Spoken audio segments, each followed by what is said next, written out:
그런데 우리나라에서는 그렇게 혈통으로 세습하지 않겠다, 최고 통치자를. 이런 나라도 있겠죠.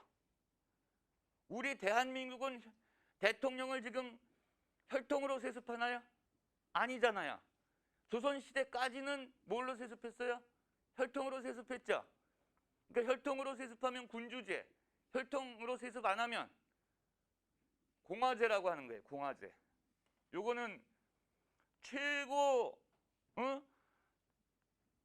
최고 정책 결정권자나 아니면 국가를 대표하는 국가 원수는 혈통으로 하지 않고 선거로 뽑아요. 시민 중에서. 그게 공화제예요. 그러면 공화제다 그러면 혈통으로 세습되는 왕이나 황제가 있는 사회다, 없는 사회다? 없는 사회다. 이해가요? 그런데 이 공화제도 입헌공화제의 입헌이 준말이에요. 자, 잘 봐. 그러면 헌법에 입각한 시민이 대표인 사회는 입헌공화제죠. 헌법에 입각한 군주가 대표인 나라는 입헌군주제죠. 그래서 입헌공화제하고 입헌군주제하고 똑같이 민주주의인데 그 국가를 대표하는 사람이 혈통세습이 되는 군주다, 황제다. 그러면 입헌군주제. 아니다, 시민 중에서 그냥 선거로 뽑힌다. 그럼 입헌공화제. 이해 갔나요? 둘 다 뭐예요? 민주주의. 이해됐어요? 자, 그렇다면 또 선생님 보세요. 여기 좀 자, 영국, 일본 군주가 있어요, 없어요? 있죠. 군주가 있는데 영국이나 일본이 전제 군주제예요? 아니면은 민주주의를 하고 있는 입헌군주제예요? 헌법이 있어요, 없어요? 있죠. 그래서 입헌군주제를 채택한 민주주의 사회라고, 그 나라도. 이해 갔어요? 프랑스, 미국, 대한민국, 북한도 마찬가지. 근데 북한은 희한한데 하여튼 북한 빼고 그럼 프랑스, 미국, 대한민국 전부 입헌공화제예요, 입헌군주제예요? 입헌공화제죠. 그런데 문제는 북한도 입헌공화제예요. 왕이 아니잖아. 그런데 실질적으로는 입헌공화제를 표방하고 무엇같이 행동하고 있어요. 지금 운영하고 있어요. 전제군주제처럼 운영되고 있죠. 비정상적이지. 뭔 얘기인지 이해가요? 그렇게 보는 거예요. 그러나 형식적인 체제는 입헌공화제죠. 입헌공화제에서는 선거로 뽑히면 할 수 없지만 그런 식으로 권력 세습을 하면 돼야 안 돼요? 안 되는 거예요. 이해됐나요? 자, 그러면 이제 인간의 기본권은 네 가지의 특징이 있어요. 인간의 기본권은 네 가지의 특징이 있는데 거기 특성 보세요. 특성란에 보편성, 천부성, 불가침성, 항구성. 박스 쳐놓고 생각하면 굉장히 단순하게 알 수 있는 부분이에요. 왜? 인간의 기본권은 20살에서 60세까지만 주어지고 20세 미만의 어린아이들과 60세 이상의 60세가 초과되는 노인분들은 기본권을 박탈하나요? 아니죠. 태어나서부터 죽을 때까지죠. 근데 여러분 고등학생이니까 한번 물어볼까요? 자, 잠깐만 여기 보세요. 인간이 엄마 뱃속에서 수정될 때부터 인간이에요? 아니면 10달이 엄마 뱃속에 있다가 세상 밖으로 나왔을 때부터 인간이에요? 그거는 학자들이 정하는 거야. 언제부터 인간으로 볼지.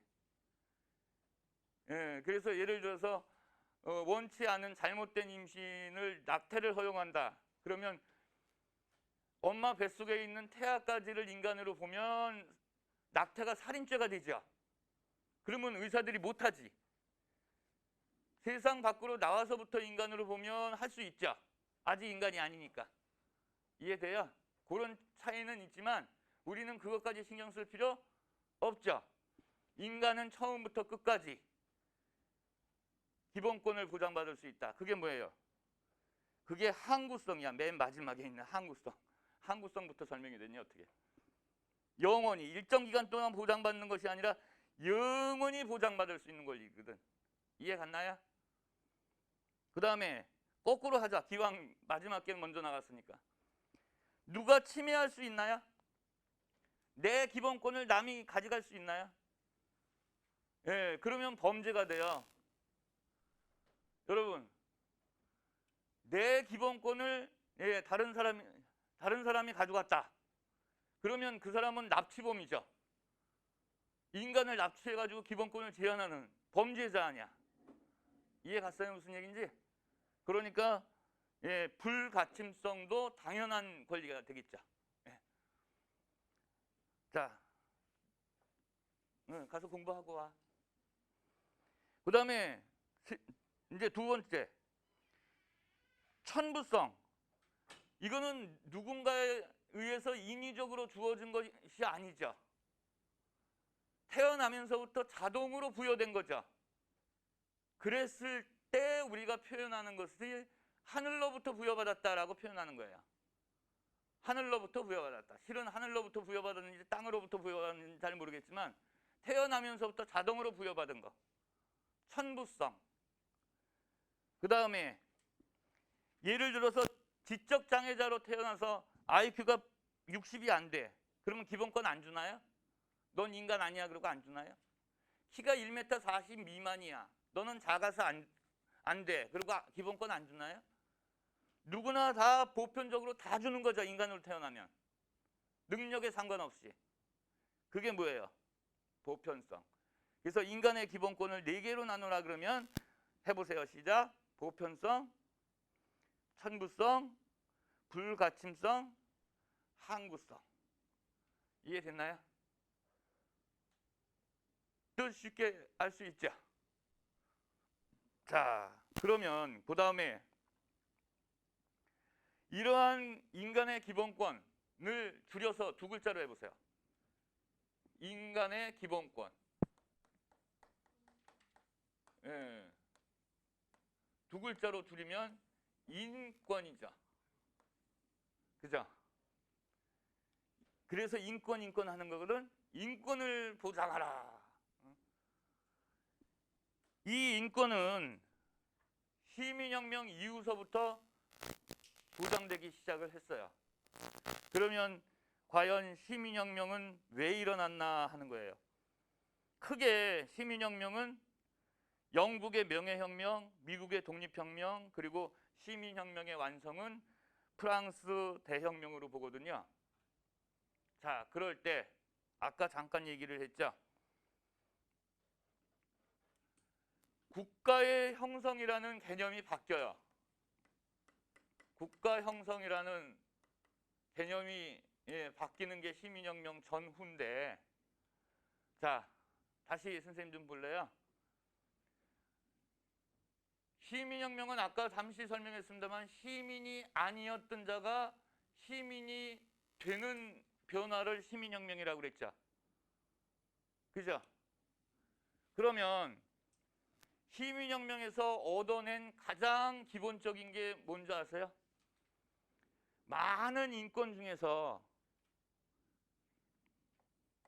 권력으로부터, 국가로부터의 자유권을 얻어낸 거예요. 국가로부터의 자유. 예를 들어서, 자, 잠깐 선생님 보실래요? 옛날 조선시대 때, 응? 조선시대 때 내가 왕이야, 선생님이. 그러면 주책 없는 예를 한번 들을게요. 지은이 지금 몇 살이지? 선생님한테 시집와. 그럼 와야 돼요. 그 명령을 거역하면 죽음이야.